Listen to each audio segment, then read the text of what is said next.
All right, this time we're going to be talking about Kitchen by Banana Yoshimoto and translated by Megan Backus. I hope I'm pronouncing that correctly. I probably not. This book, what's really interesting to me about this book is that in the last few years, there's been a bit of a resurgence of Japanese translations being quite popular. But whenever you talk about or you go to lists of translated works from Japan, this book always comes up. And so it was really surprising to me to find out that actually the book was originally written in 1988 and the first English translation was in 1993. So this book is almost as old as I am, which is just funny because you get... Oh, I looked on the back and it said 1987 first published. I thought the copyright said 88. Anyway, what's funny to me is the book, it even says on the back, Yoshimoto is hailed as the voice of a young Japan. You see this a lot when you talk about, or when you read about Banana Yoshimoto, is how her books appeal to young people given the sort of short, limited prose, easy to read prose, and being very dialogue heavy. And the thing I find so funny is it's been way more than 10 years since I read this book. So I was going to mention how I have no idea how accurate it is to say young people read this, because I don't even think young people read anymore. But come to find out, by the time I came to it, it was already 2 decades old. So it's just funny to me, the sort of persistence that certain works have. And in fact, when it comes to how I found this book, I did go to I was studying contemporary Japanese history at the time and asked my professor for recommendations for contemporary Japanese authors that are big in Japan. And this was way before the big revitalization or the boom that you're seeing now, which, as I've said in the past, is, in terms of literature, mostly female-centric. So you're getting a lot of that side of things, and that's great. Have no problem with it. Not getting as much the male side of things, but the point is, at the time, he recommended me Banana Yoshimoto and Haruki Murakami. And I'm grateful for the recommendation because I read Wind Up Bird Chronicle, and I can't say that it completely instantly changed my life, but it planted the seed, and I kept thinking about it, and it went on to change my life and the way I look at fiction.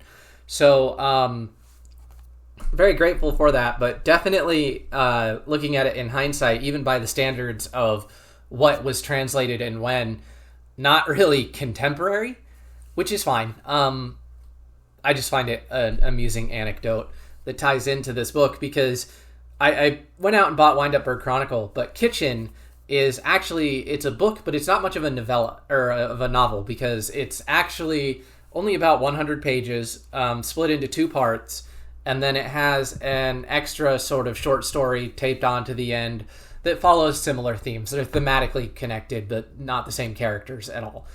And so, very, very short, and at the time, about $13 per copy, which, as a college student, was too much for a 150-page book that I could probably read in one afternoon.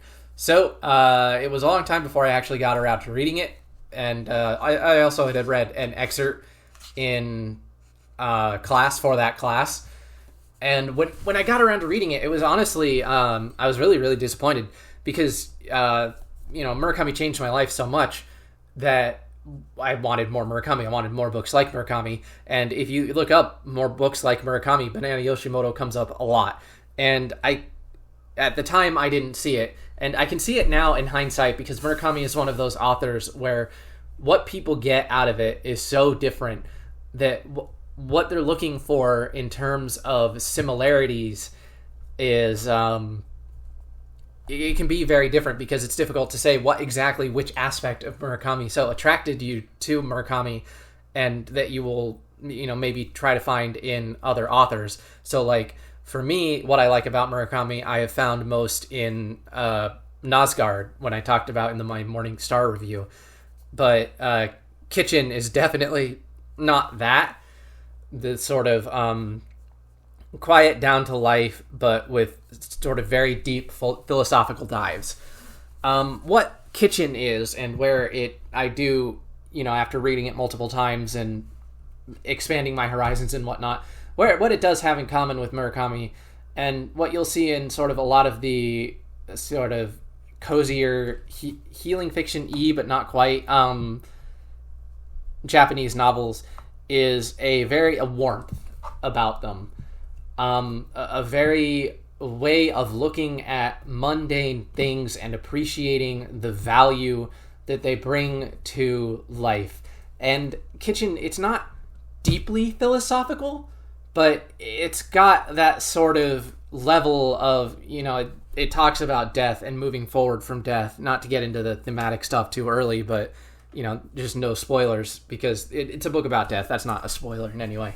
And it's how you sort of take these quiet, warm looks at these sort of how we live our lives and the darker aspects of our lives, and sort of coming to terms with them, and if not appreciating them, at least accepting them.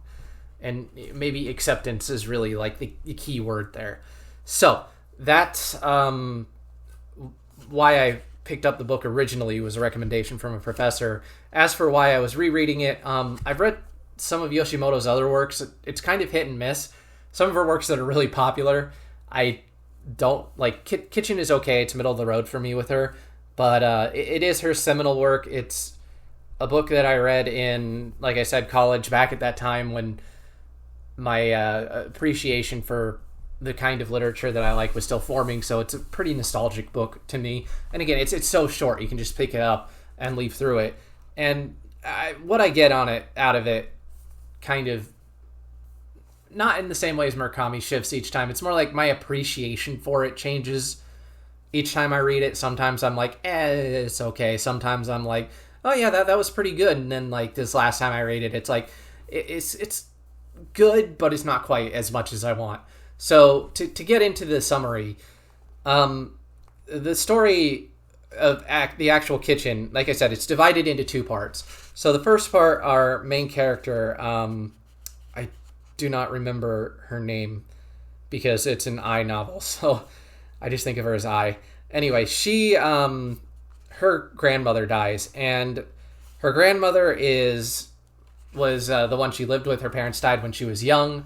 Her grandparents were also dead, and so her, aside from her grandmother, so her grandmother was the last person she had in the world, and her grandmother dies. And her grandmother dying is, obviously it leaves her alone in the world, and she gets an invitation from Sotaro, who was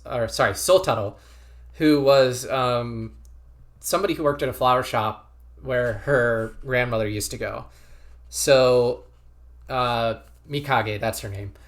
Sotaro comes and asks Mikage to come live with him. And Sotaro's mother, Eriko, I believe is her name, is a transgendered person, male to female. And it's about how sort of Mikage comes to live with Sotaro and Eriko. And then the second part of the story begins with a few months later, Mikage is out on her own, and then Eriko dies, and it's how Mikage kind of returns the favor to Sotaro. And then at the very end is the short story Moonlight Shadow, which is about another 20-ish-year-old female whose boyfriend dies in a car crash, and sort of her learning to, moving on from that. So would I recommend this book to people? And the answer is yes. I mean, it's not long, and that's just kind of the thing. Like, whether it's going to resonate with you, whether you're going to find it a bit too corny, it very much wears its emotions on its sleeves. And to some people, that can be obnoxious. And, reading it again, I kind of would have appreciated a bit more subtlety, but it gets recommended a lot, and I think it gets recommended a lot for a reason, because it deals with a very difficult topic in a very gentle and affirming way. And again, just given the short length, you can pick it up from the library, read it in an afternoon. So it's like, I mean, hell, why not recommend it? Because you might find something that you really enjoy out of it, or you might find that you don't care much for it, but you at least sort of have a better parameter for what you can expect out of sort of this style of Japanese fiction. So yeah, give it a try. Moving on into the pros and cons.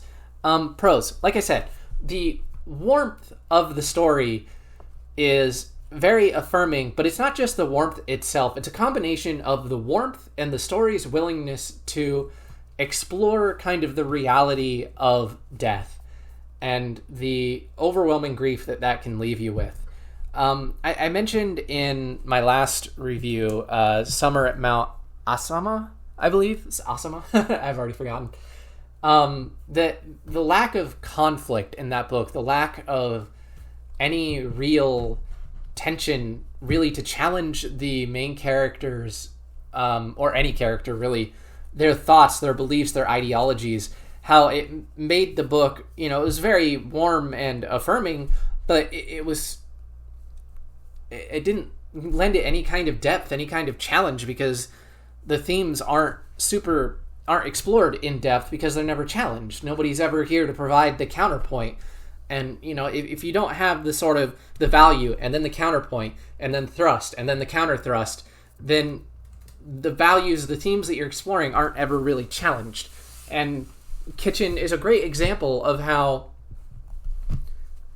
without necessarily going into melodrama, it has a bit of melodramatic parts. Like I said, it wears its heart very much on its sleeve, but you can still have that conflict, that reality, that bitterness, and still nonetheless maintain overall a very warm, positive, affirming atmosphere. So it's really those two things together that kind of combine to make it work.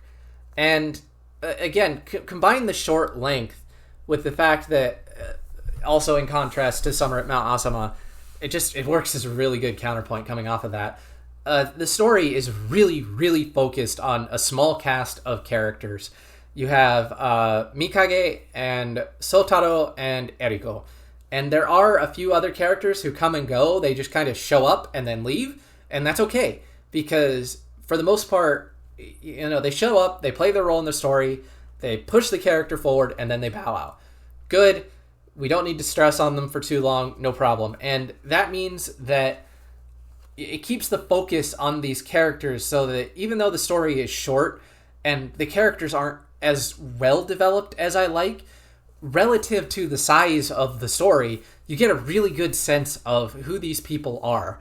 And again, a lot of that comes from the fact that the smaller cast allows it to be more focused, but also the conflicts and challenges that these people face really brings out their true nature, their true personality. And another thing that I would say is a pro personally, I'm not the best person to talk on this, being a straight white male, but I really like the way that the book handles trans identity with Eriko. And in the short story, to a much lesser extent, you have a boy who wears his dead girlfriend's clothes, her school uniform, which it's less of a transvestite thing and more of a grief thing. So let's focus on Eriko more, because she's 100% trans, has had an operation, and runs a bar for other trans people. But what I like about it is that her being trans is centered to her identity, but at the same time, it's not something that eats up the whole book, and it's not her only trait.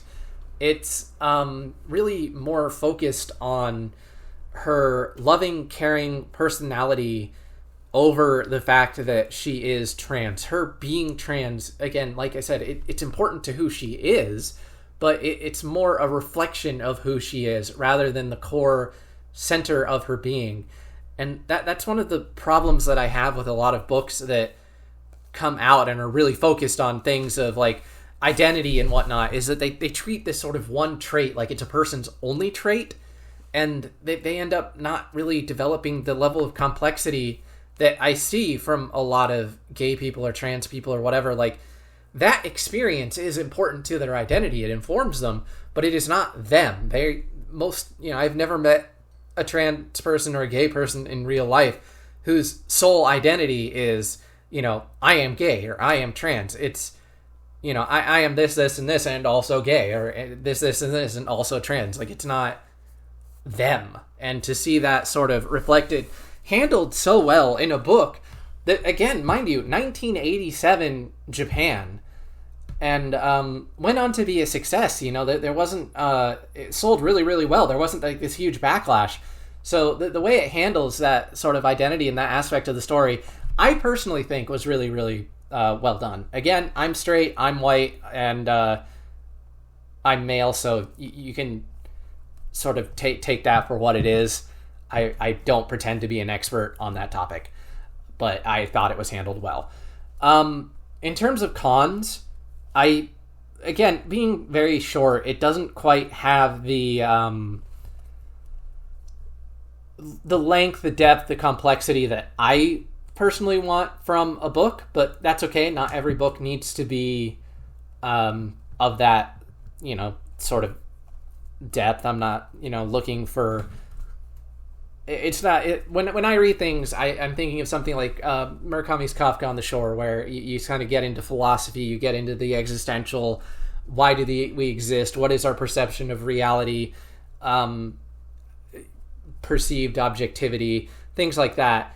And you're not going to get that in Kitchen, but that's okay. Not every book needs to be that way. So it's a con for me, but it's not going to be a con for everybody. So your mileage may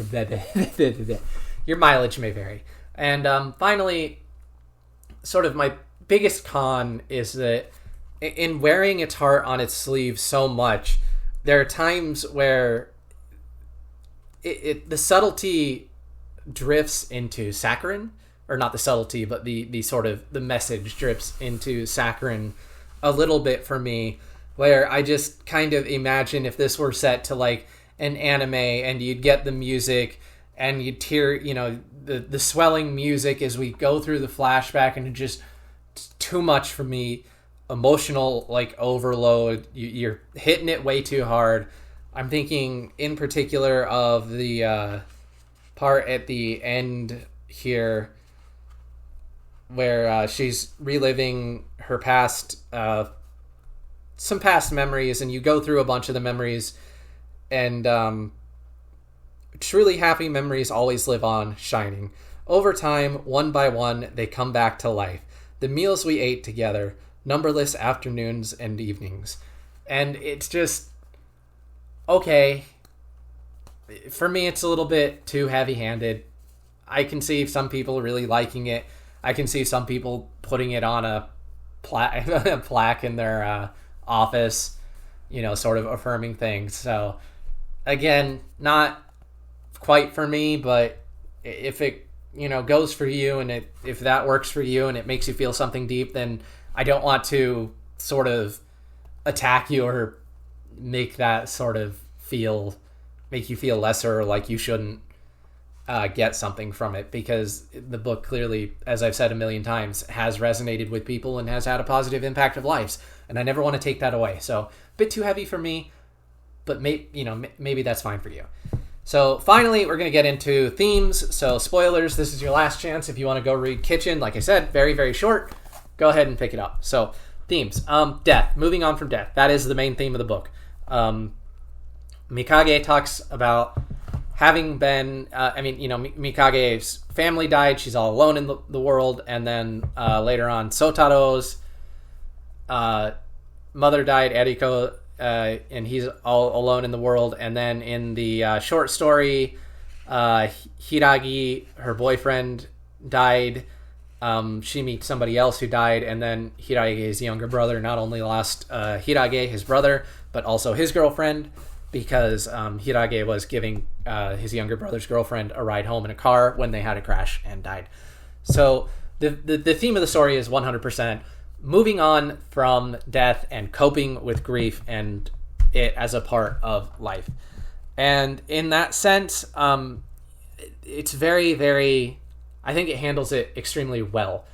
And I want to sort of combine this with another theme that I've mentioned earlier that I keep talking about it being affirming, and it's in the title, which is kitchen. And I mentioned that in my Summer at Mount Asama review that one of the things that Japanese novels do very well is focus on a sorry about that, something came up and I actually had to pause the recording. Anyway, Japanese novels focus on the sort of appreciating the smaller things in life, and kitchen is very much about that. The Mikage feels comfortable when she's in a kitchen, and it's a small thing, but it's how she copes with grief. It's her sort of meaning for living. In the first part, she's a university student, and between the first part and the second part, she drops out of university to become a cooking assistant. And this is sort of big for her because it's in cooking that she finds her reason for living, and through that is able, I mean, not obviously just through that, but it's her first connection back to the real, not the real world, but back from the sort of clutches of grief, the edge of depression.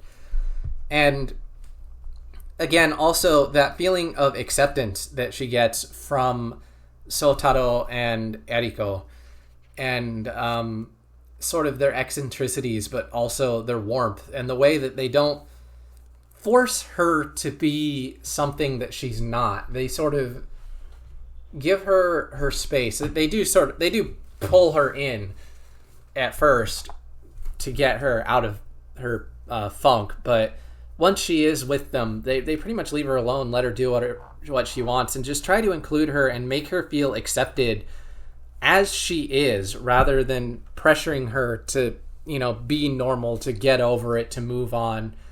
And through this sort of warmth, this understanding, and this appreciation for her as her, coupled with, again, the kitchen serving as a grounding, as an anchor, she is able to sort of gradually move her way towards climbing out of that pit.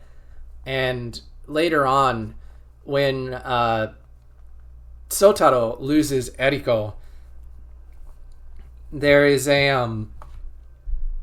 similarly, the food that she brings him, the sort of tonkatsu, which ironically of all things, given my previous review, it would be tonkatsu, or sorry, katsudon, yeah, that she brings to him in this very over the top way, but it's cute in a sort of rom-com kind of way almost. How it's the warmth of the food well prepared, really sort of serves to heal him. And I definitely think that some people might think that the food thing is exaggerated, but that there have been times when I have felt sick and you just eat the right food and it just picks you up. So, on the one hand, it's not just food itself. It's, what food means. It's that attachment to food. It's how it grounds you in reality. But there is also like 10% of it that is just, food is another thing that we don't really consider, and yet it has such an impact on our happiness. I mean, after a good meal, you feel a fullness, but it's not only a physical fullness, but it can also come with like a warmth, a satisfaction, and it's very Japanese to kind of hone in on that and make it kind of a core theme of that. I do wonder how some people might feel nowadays about the fact that it's a woman who feels comfortable in the kitchen, given some of the gender norms that are being challenged today, but whatever. I think that the important thing is that it works for this character. It's where she's comfortable, and that's fine. That's perfect. And again, the grief with the character in the short story at the end of it, hers is slightly different, but rather than necessarily a short story, it feels almost like a myth, like the kind of a sort of legend, and it has that sort of magical realist atmosphere, but not just in the sort of thing at the end, in the phenomena at the end, where she does get to see her boyfriend again, Hiragi, one last time, but also in Urara herself, her appearance, in the way that she almost herself seems like a mythical being. And maybe, I don't know much about Japanese folklore, but it has sort of that surrealist quality to it. Or maybe not surrealist, but surreal edge to it.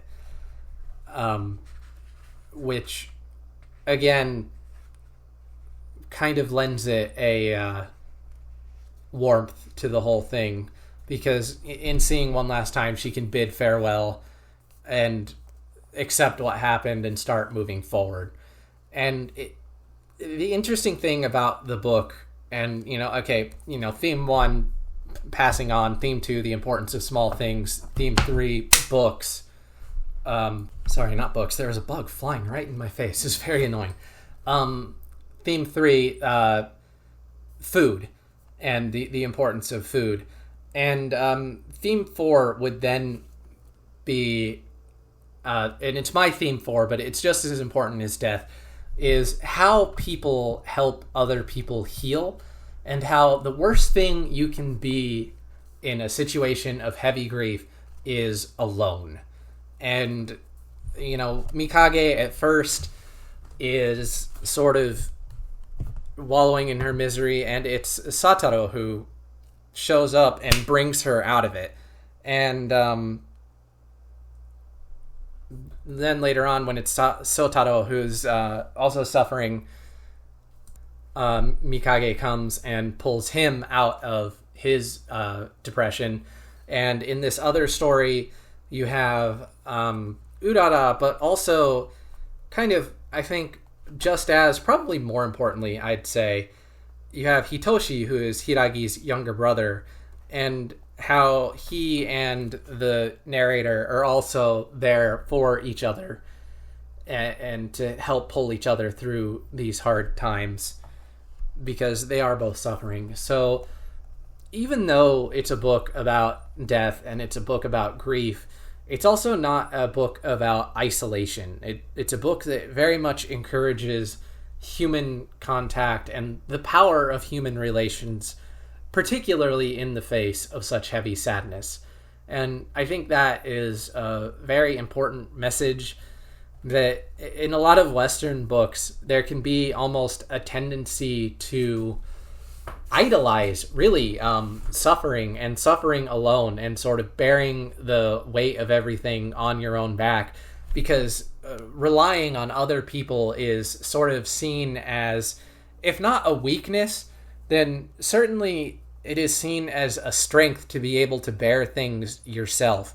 And I don't think that that's necessarily a good way of thinking about things, especially mental health. If you have a problem, if you're struggling, then we shouldn't be idolizing suffering in silence. We should be kind of propping up the ability to rely on each other, to seek help, and to also be help others when they're going through a hard time. Community is important, whether it's a local community, whether it's family, whether it's friends.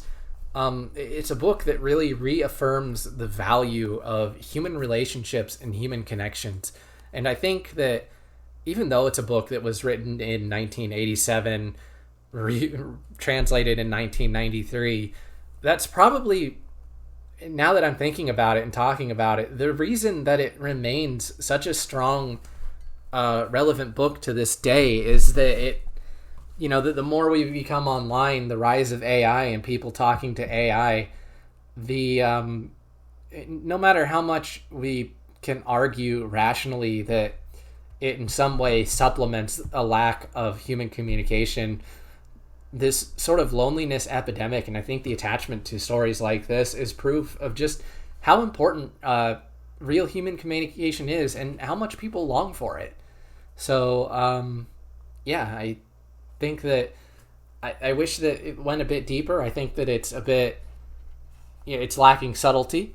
But in terms of the themes, in terms of what it's saying, and in terms of the execution, I think that overall Kitchen is a solid little book and definitely worth your time. So no hints, no guesses on what's going to come next week. But until then, take care of yourself.